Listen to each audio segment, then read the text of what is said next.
Frontline is made by contributions from viewers like you. Thank you.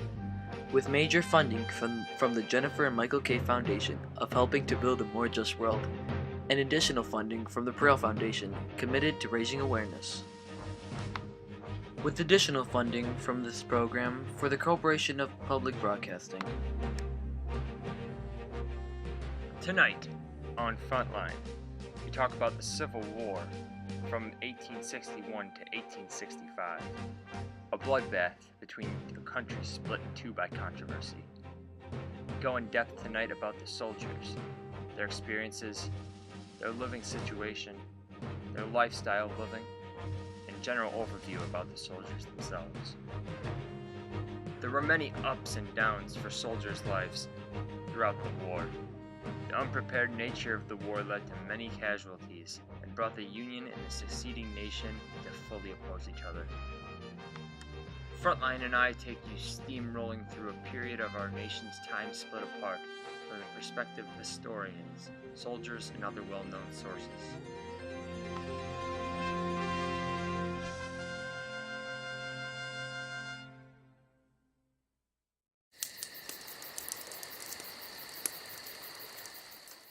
Camp life during the Civil War harbored a host of problems, but it was better than marching or combat. For many soldiers, camp was home for up to 3 years, and they coped as best they could. Soldiers in the Civil War did not see battle every day, or even every week. Most were inactive for about 75% of the time, thanks to the hurry-up-and-wait nature of warfare. During these down periods, the typical day started at 5 a.m. during the spring and summer months, and 6 a.m. during the fall and winter. Soldiers were awakened by roll call, and it was taken by the first sergeant, and then everyone was sat down for breakfast, which usually consisted of biscuits, some kind of cured meat, and coffee. Eggs and fruit were added to the menu when they were available. Food shortages became a serious problem for the Confederacy and even some Union forces during the later years of the war. Early on, soldiers on both sides were relatively well fed. By mandate, daily rations for Union soldiers in 1861 included a minimum of 20 ounces of fresh or salted beef or 12 ounces of salt pork, more than a pound of flour, and a vegetable, usually beans. Soldiers also received regular aliments of coffee, salt, vinegar, and sugar. In the field during long campaigns, however, mandated allotments often fell short. Quality meat and vegetables were in short supply, and soldiers were forced to subsist primarily on salt pork, dried beans, cornbread, and hardtack, a biscuit made of flour and water that more often than not was contaminated with weevils and other critters. The lack of fresh vegetables and fruit often led to outbreaks of scurvy, a disease caused by vitamin C deficiency. As the war progressed and supply trains found themselves unable to reach forces in the field, soldiers on both sides often had to live off the land. Hunting helped provide meat, but sometimes the armies were forced to take what they needed from nearby homes and businesses. Confederate soldiers, who usually found themselves fighting on the home field, preferred to request provisions from sympathetic citizens. Sometimes they stole supplies or took them by force, though pillaging was something most soldiers did only under the most dire of circumstances. We got to Rockford and went to a camp named Camp Fuller.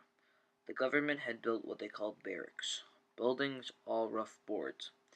They were large enough to hold 100 men with officers' quarters at one end. They were fit up with bunks 3 in a tier.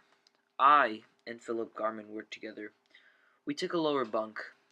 Each of us took with us from home a blanket. We put one on to lay on, the other to cover us. Oh, what a difference in beds we left at home.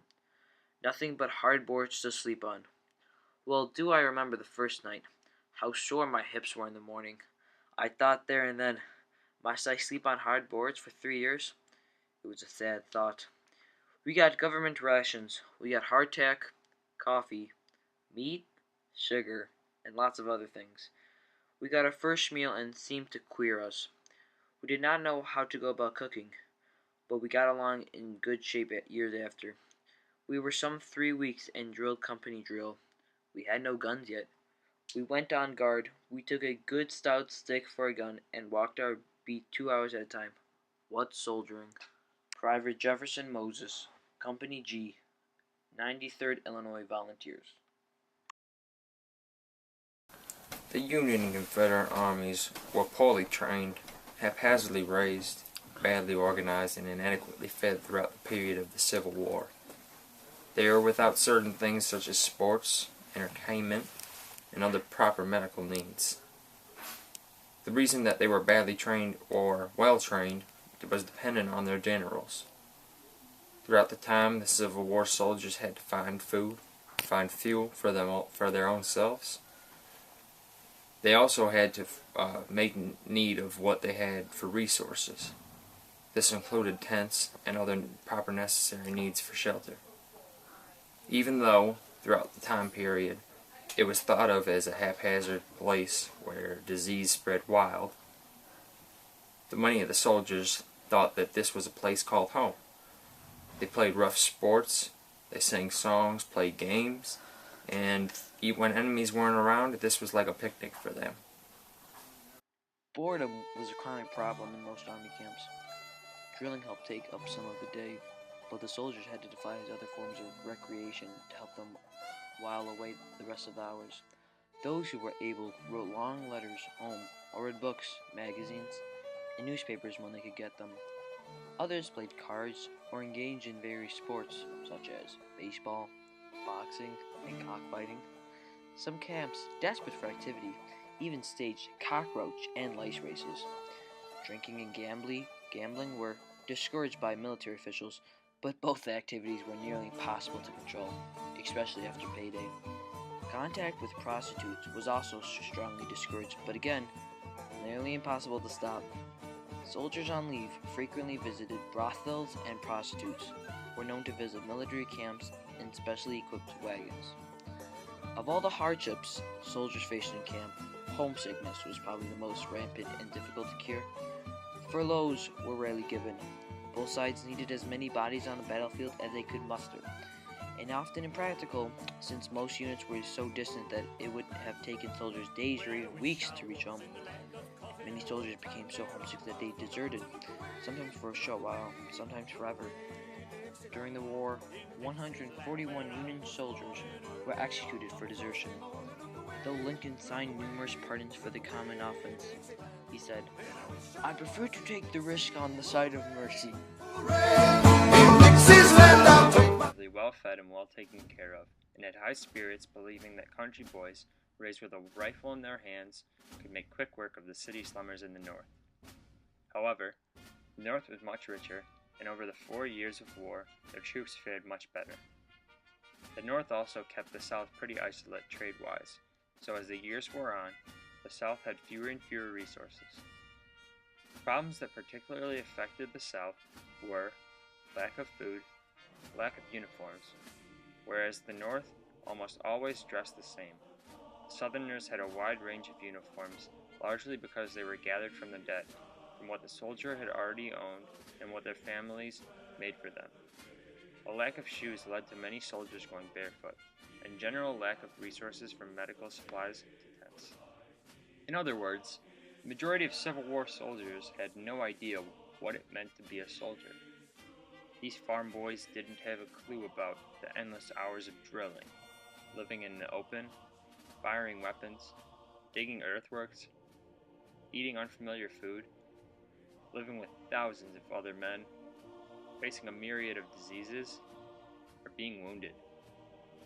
It didn't occur to many of them that they could see their good friends die, or die themselves. Many times, the officers were just as clueless as the enlisted men. It was hard for these soldiers, who had grown up in a society that valued individualism, to obey orders without question, especially when they had to grow up with the men who became their officers. In the Union Army, 80% of the men were in the infantry, 14% in the cavalry, and 6% in the artillery.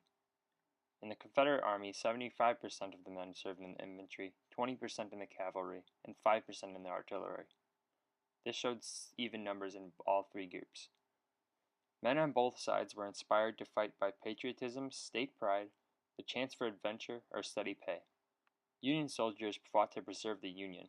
The common Confederate fought to defend his home. Later in the war, an increasing number of Yankee soldiers fought to abolish slavery, if for no reason other than to end the war. Confederate soldiers sometimes fought because they feared that the Union victory would result in a society where black people were placed on an even footing with whites. A large majority of Civil War soldiers were native-born. Nonetheless, large numbers of stout-hearted newcomers to the country also volunteered to fight, especially in the North. Nearly 1/4 of the Union soldiers were immigrants, including 200,000 Germans, 150,000 Irish, 45,000 English, 15,000 Canadians, and lesser numbers of French, Norwegians, Italians, Mexicans, and Poles. Exact figures for the South are sketchy, but tens of thousands of Irish Germans, British, French, Canadians, Dutch, and Austrians entered Confederate ranks. The average Yank, or Reb, was a white, native-born farmer Protestant who was single between the ages of 18 and 29. He stood about 5 feet 8 inches tall and would weigh about approximately 143 pounds. Most soldiers then were between the ages of 18 and 39, with an average age just under 26. The majority of soldiers, North and South, had been farmers before the war. Union rosters contained references to more than 300 different careers, including accountant, surveyor, locksmith, teacher, carpenter, shoemaker, blacksmith, painter, mason, teamster, and a mechanic, and the list goes on and on.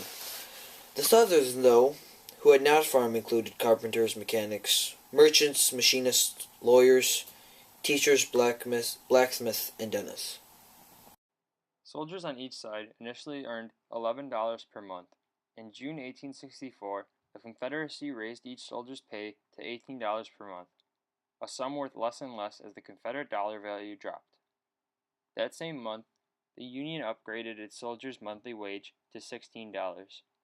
Black soldiers were initially paid just $10 per month, minus the $3 of clothing allowance that white troops received. After June 1864, black soldiers who had been freed men before the war were paid the same as whites, but recently freed slaves who joined the army ranks did not get the raise. The soldiers fought many battles across the South over the period of the war, spanning from as far north as Virginia and Pennsylvania, to the south in Florida, all the way to the western part of the Confederacy in Louisiana. The soldiers were without resources throughout a lot of the period of the fighting, which led to a rise in disease and death.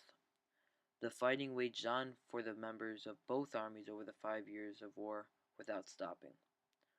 The Union finally began to march their troops onward, with a better supply of resources than that of the Confederate Army, and overtook many cities. This led to a Union victory and the rebirth of our Union.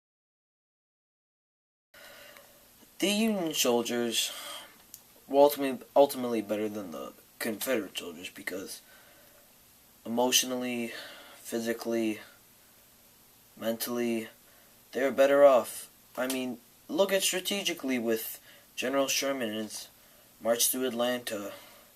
It carved a way through the Confederacy to ultimately have the Union win, and these aspects of the Union soldiers are a prime example of why they won.